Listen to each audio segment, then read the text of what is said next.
Hi everybody, it is Sandy here and it is time for the new moon rose reading, and it's coming up for another new moon. How quickly the time goes round. Hi Joanne, hi Evelyn, hi. Greetings from a still a slightly snowy New Forest.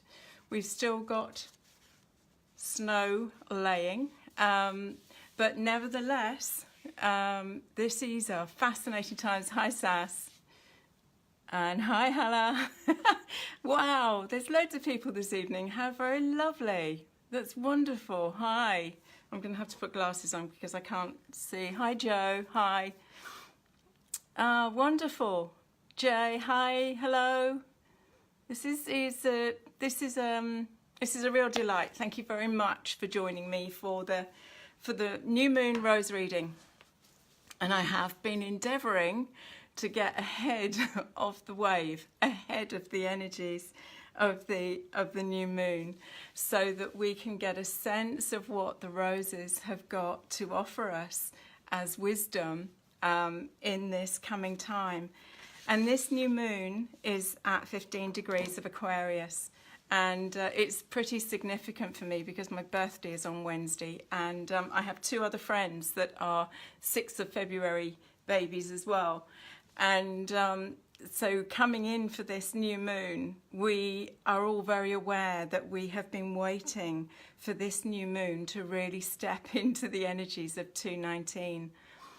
And I actually think that many of us, regardless of our birth dates, have actually been waiting while these eclipses, this eclipse cycle moved its way through, to get the sense of the energy of this year. It's like we've been mopping up some of the energies of 218, the residue of 218, and there's been a real dive deep for many of us in what of our residual stories and programs have needed to be finally seen, and often processes of forgiveness and a realignment to self, which is this incremental journey that we're all on to actually come home, this place of coming home to inner wisdom and the truth that we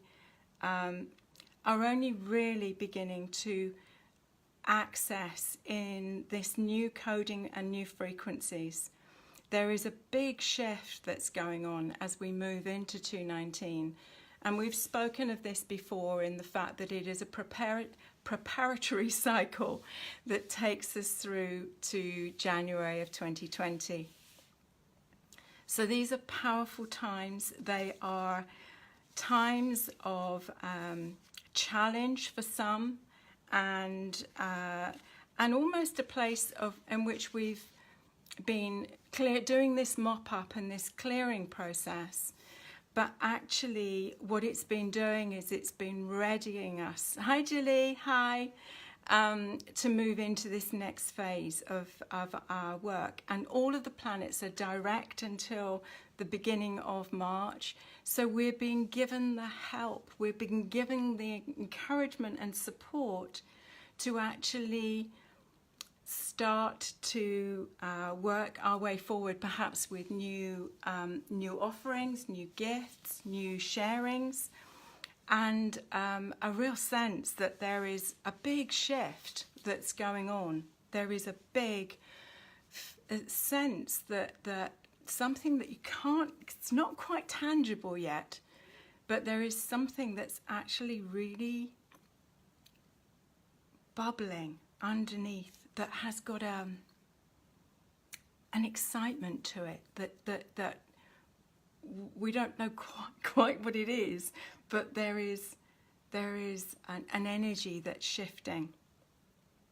For some of us, that is the fact that there has been resolution at a deep level of some of the soul stories that we came in to resolve. in coming in as a soul code with the area of our personal soul evolution that we wanted to work with, to polish this diamond, to be able to enter this place of soul mastery that we've been seeking. And we embedded into the genetic coding of the family that we birthed into, and with all of its resulting patterns and karmic energies that came down through that lineage to us. This is what we've been working with. This has been, if you like, the medicine, because what it's done is it's brought us to painful realizations and also insights, deeper insights into our own soul lineage, but also we can start to see what plays out in our family lines. So these are extraordinary points of release that can come on now. We aren't here to continue that karmic workout. We are here to bring absolute clarity and peace within that takes us into this new alignment of a pathway forward. And certainly I've found that this new moon, everything has been waiting for this new moon for me. It's a very significant moon for me on my own astrology, but it's every time I have gone to activate and put the new dates in for the new classes, for the online classes and the in-person classes, and the Rose Circle online, I've been told, no, you have to wait. You have to wait until you are through this new moon and into this next evolutionary cycle. There's like an initiatory pathway that has been the path that I've been treading since just before Christmas, actually. Well, since the winter solstice. And I'm sure that I am not alone. You know, these are familiar storylines for many of us, that there have been such huge changes in our thinking or in our landscape. Sometimes it's our inner landscape that's had the shocking wake up or the aha. Sometimes it's been in the shifts that we've had to deal with on an external level. So these are way showers and instigators for us on this path of light. And the more I've tuned in on this energy and this way of the rose, the way of the rose is that feminine pathway of Christ consciousness.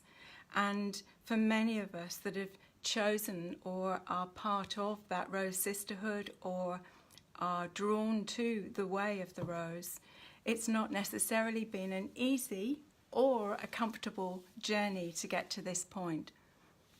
But what I do know is that there are really important and significant points ahead where the gifts and the mastery that we have been working on so far will be ready to be shared. And there is always a thirsty humanity for pure spring water, for the pure truth of this path of love, this path of light. And I've said many times that the roses for me are just pure love. They are just pure frequency codings that actually reveal to us all that is not that in our field, and then can expand into that so that we continue to walk a path of beauty, truth and love. I've got some new classes coming up actually once we are through this new moon, and I am given the green light to actually post them. But there's some really exciting new classes coming that will illuminate a different pathway for us, or a different way of walking this path of light. The other thing that I was going to share that I felt was really significant with this new moon is the fact that it is very much connected to Venus. Venus moves into Capricorn, and this pathway... Hi, Jonathan. Hi. Lovely to see you.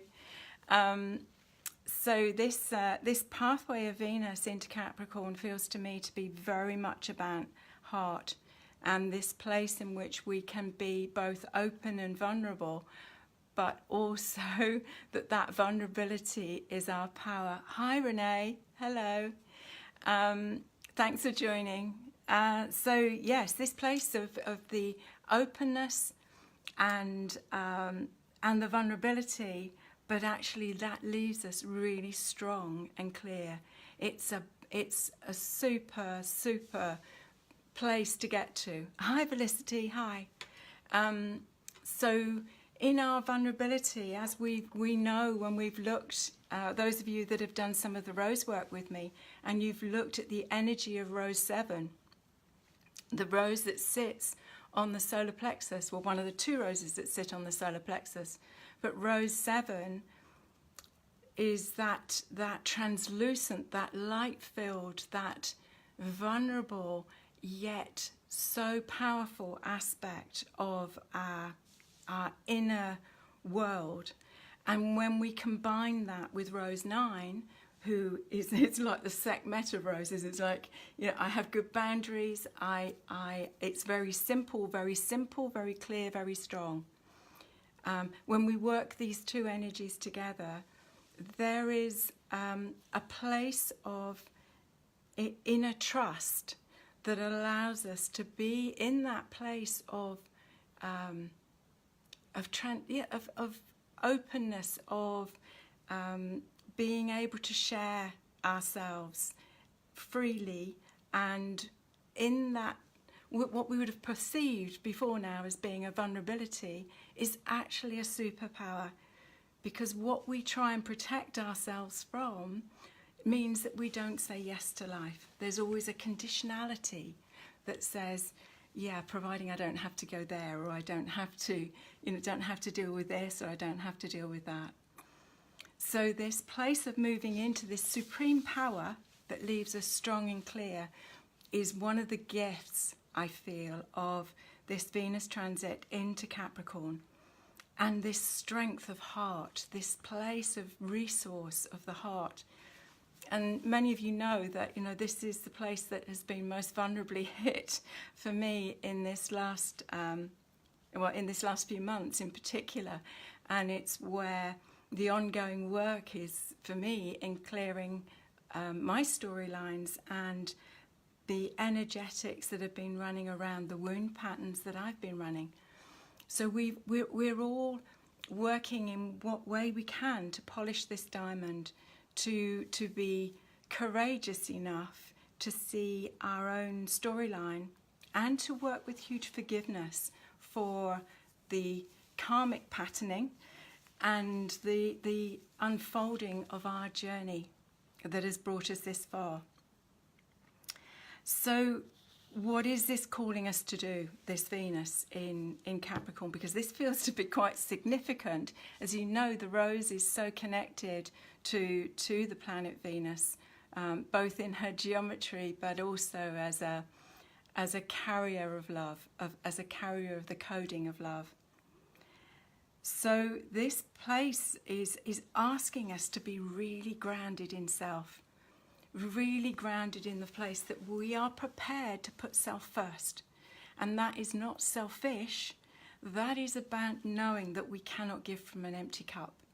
And there is a place in which we have to take that journey to know what fills us up, where we are nourished, and it's not about asking somebody else to do it for us. It's about knowing what it is that actually is that place of salve for the heart, and what is the food, what is the soul food that our hearts long for, You know, it may be painting, it may be dancing, it may be immersing yourself in nature, but it's being able to give yourself that gift first in order to be an amazing resource to nurture and nourish and support others. Hi, Jules. Hi. So, yes, and how much can I hold centre?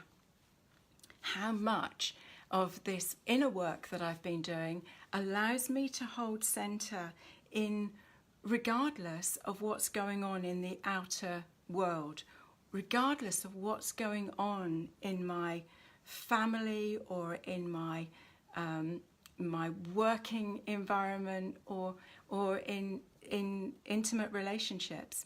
Where do we come back into this place of centre?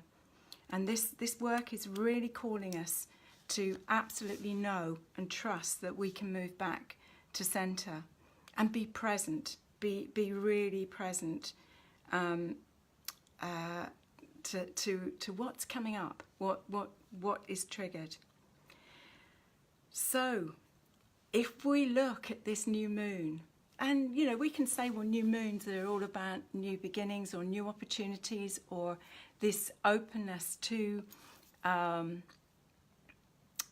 look forward. To look forward to. This moon feels to me, it's almost like the past. You look at the past and you zip it up, and you go, okay, I totally accept that this has been my journey, but what now? What is this path that is opening up ahead?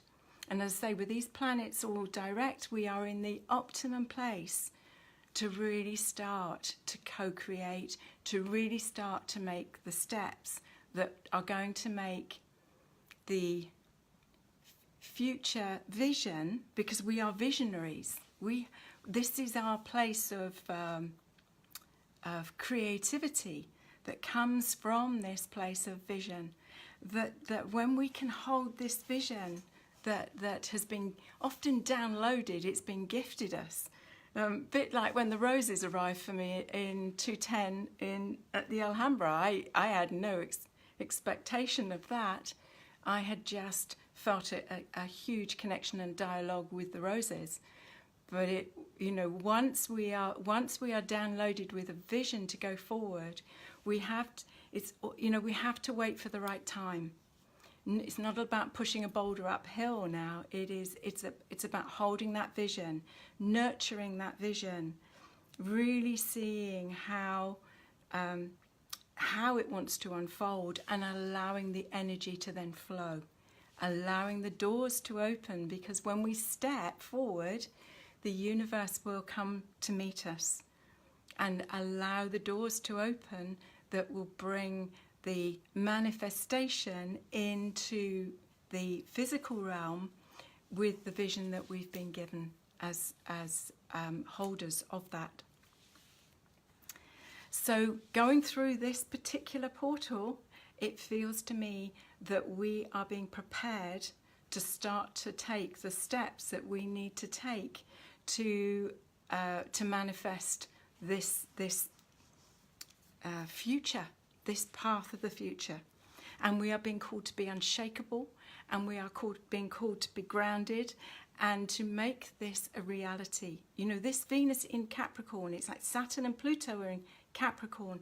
This is about grounded, practical foundations. The foundations of anything, any venture that we step onto have to be absolutely pristine, and they have to be right alignment. So this is no pressure then. It's like this is where things start to get really exciting.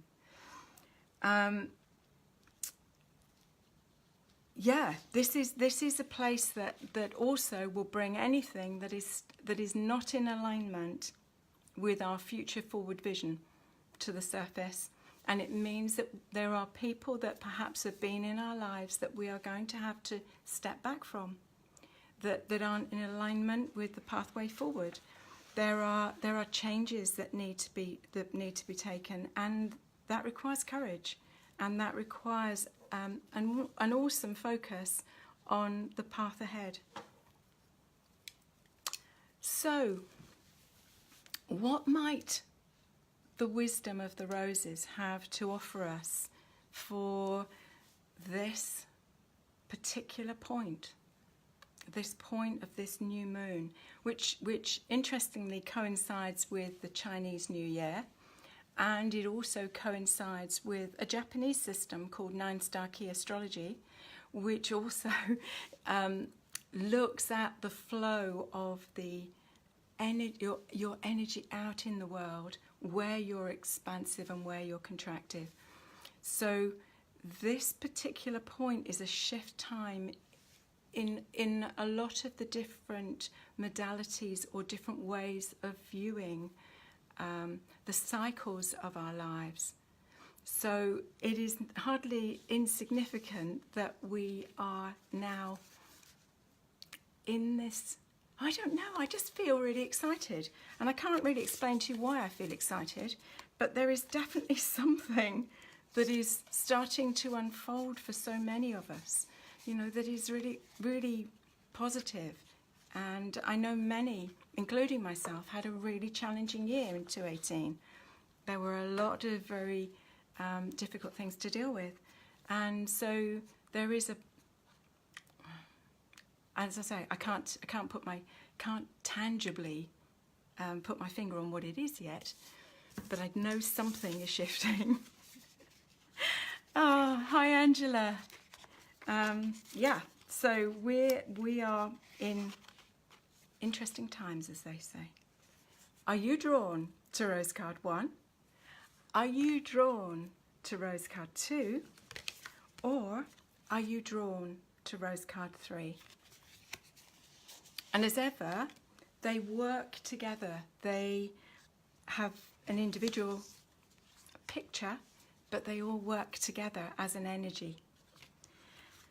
So, if you were drawn to Rose Card 1, she is Rose 8. And Rose 8 is one of the original set that work on the physical body. They form a chakra healing grid on the body. And this particular rose works on the heart chakra. And I think she was one of the ones that's come up in the last couple of readings. And you can see that this rose is strong. She's very strong. She's almost like a coral. And she's got form. She's got strength. She sits in the back of the heart chakra. And she is saying courage. If you were drawn to Rose Card 1, she is saying, have courage, step forward. No, I have got your back. I have, you know, this is, I think I said last time, this is like when you've seen a friend and you've been having perhaps challenging times, and a friend puts their hand on the center of your back, and there is this real sense of the comfort of that, that somebody gets you. There's this real sense of being supported. This is what she's about, and she's saying, you can just rest back into me. I have got your back. Take courage, step forward, shine your light, shine your light out in the world. She's immensely strong, and you will see right in this center core of her, there is almost a cloaked figure that is the guardian to the inner heart, and she is the wise keeper of the Sacred Heart, of the Rosa Mystica. And she says, you're safe, you're held, you're comforted, and go, step forward with courage. And she's just a beauty. She's just such a powerful ally to have. This pink gold, this coral gold colour, is such a strong support on the heart field. Beautiful, beautiful. And Paula, I can see you sent me a message and I can't read it without putting glasses on. I really ought to. But I will. I will. Hang on just a minute. Wonderful. No time to play small. No time to play small. This is a time when you have to really grab life with both hands and to step forward with courage. It's it's that time. If you were drawn to Rose card 2, she is Rose Bagua 3. Now I'm going to read you what Rose Bagua 3 says in the book that goes with the deck. This is the Rose book. And she says, I am the many-petaled heart, the keeper of truth. The ancient ones carry the wisdom we seek, holding the patterns we weave from the deep, revealing such love from the depth of their soul, the gifts we receive when we loosen control. And this really speaks of this time, this Rose, the keeper of the many-petaled heart, the keeper of truth. She sits in the part of the Rose Bagua that is all about the wisdom keepers and the teachers, those on the earth plane, the teachers that we meet on our journey through life, but also the teachers from the higher realms. So she calls for the honor of those teachers, but also to recognize that those teachers are the ones that are holding us in their hearts, because that we are the vehicle for the connection that our higher soul self. Because when we go into this 5D heart field, when we go into this place of pure love, we have access through the 5th dimensional field of frequency to those aspects of our higher soul self that are stored in 6, 7, 8, 9, 10 in the higher realms of light. And these are the places where we have connection with the higher master teachings that we've had through previous lifetimes. And these energies, when we connect in with these higher light codes, these higher brothers and sisters of light, this is the coding that they come in through. And this Rose is a tiny, tiny rose. She's no more than about 1.5 inches, 3 centimeters maybe wide, each bloom. And each one of these petals are heart-shaped. And she smells of violets. If you're still watching, Felicity, you'll be really interested, because I know that violet leaf is one of the roses that are used in the soul midwifery, and they're used in they're in your beautiful, beautiful Sacred Oils book. So this rose and her connection to violet frequency, as well as the rose, is such a powerful, powerful rose to work with. So she's Rose Bagua 3, and so if you were drawn to this card today, she's calling you to connect, to acknowledge and connect with those wisdom teachers that are of your lineage, that are coming through and weaving through your higher soul self, to bring that energy into incarnation with you. But also, she may be calling you to study. She may be calling you to find a new pathway or a new teacher that is going to bring you through another level of your own mastery on this particular journey. But she's lovely. And if you were drawn to Rose card 3, she is Rose 6. And Rose 6, again, is one of the original roses that came in from the Alhambra. And this rose, she sits on the sacral chakra. And she comes forward in this reading as a reminder to bring these higher codes of light down through the body. They've got to be anchored into base second chakra. Otherwise, we do not have a solid foundational plate that allows for the vision and the energies that we carry to be fully supported in this physical body. The base second chakra also connect down into the Earth Star chakra, and the Earth Star chakra embeds itself into the crystalline grid within Mother Earth. And so the more we are able to bring these higher codes of light down through the body, to purify the body, to align with our true soul essence, bring this light right down through into base second chakra, she will help us anchor into this crystalline grid, into Mother Earth. This rose, yes, Serena, yeah, she's powerful, powerful ally. She also is a really sensual, a very deep feminine spin. She works into that sacral chakra. She sits and she is connected into base chakra, the tribal energy that we came into, this familial tribal energy, and she is what Jung would call the individuation. Who am I inside the tribe?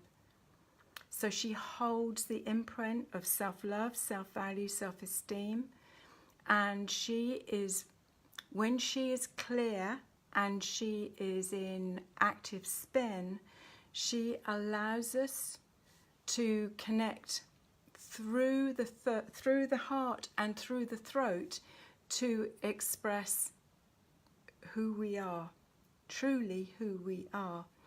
And it's interesting because the throat is the higher octave of the sacral. And if you look at rose 5, which is the throat rose, she has an energetic connection to this sacral chakra rose.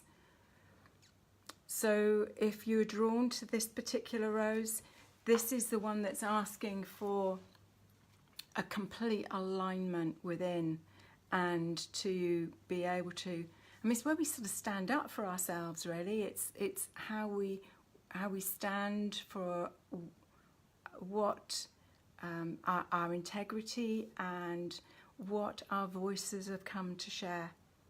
So this is a beautiful, beautiful energy to work with. So, oh, brilliant. Oh, super. And hi, Janet. Hi. So here we go. The 3 roses.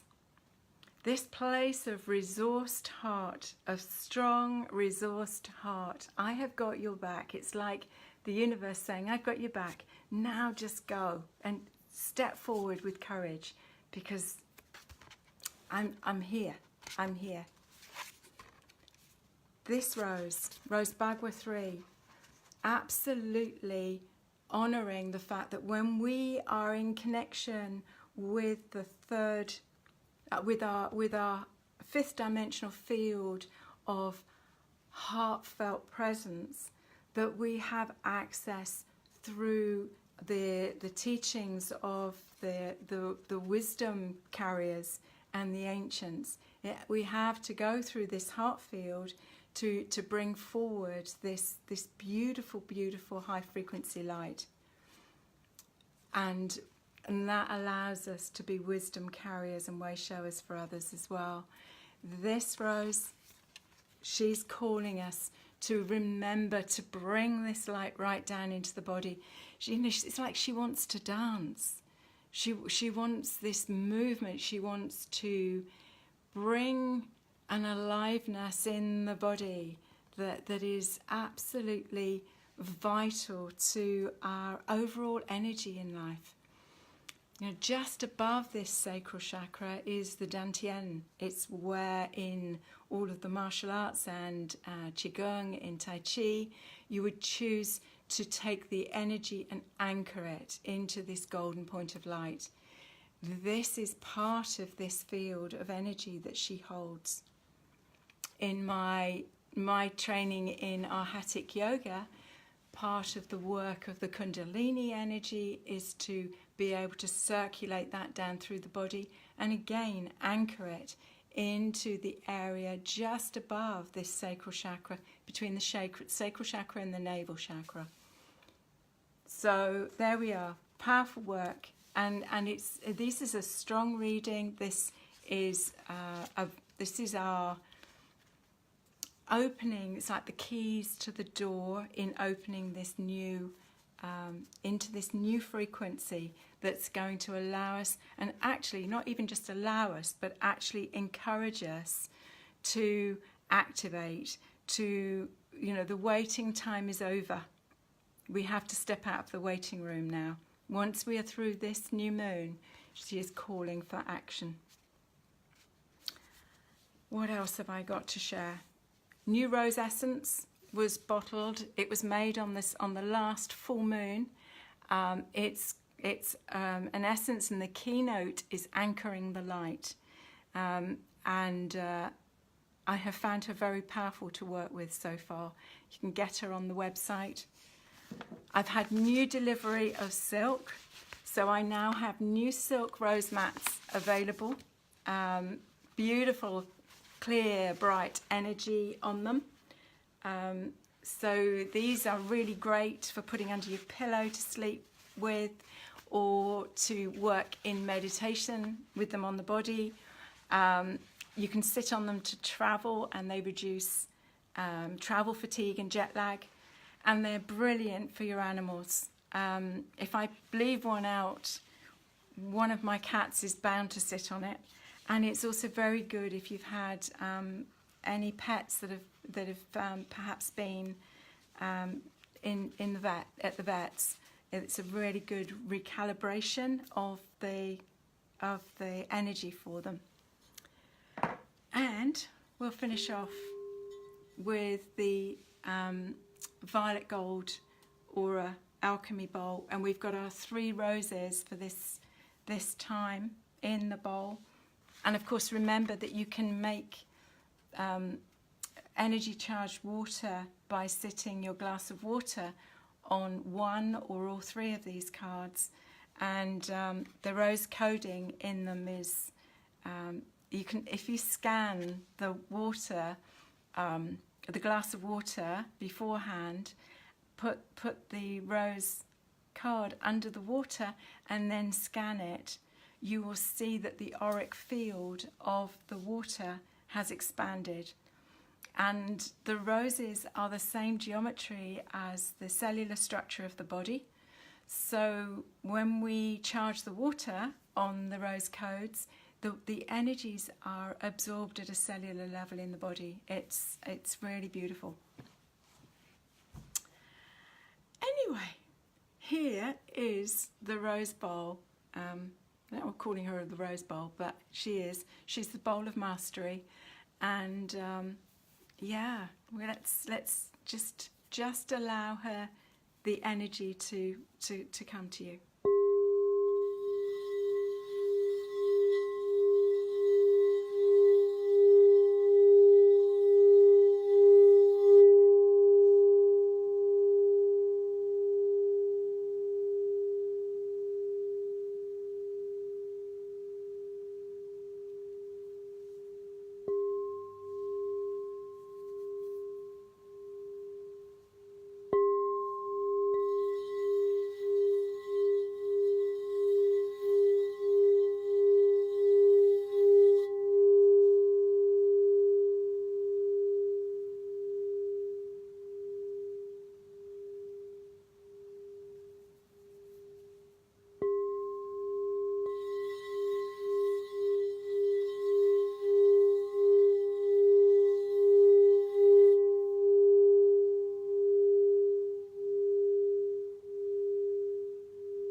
Thank you for joining me, and wishing you the very best. And may your journey and this expansion that is being offered through this portal of the new moon be wonderful, just truly wonderful. And with much love and rosy blessings. Bye for now. Bye-bye.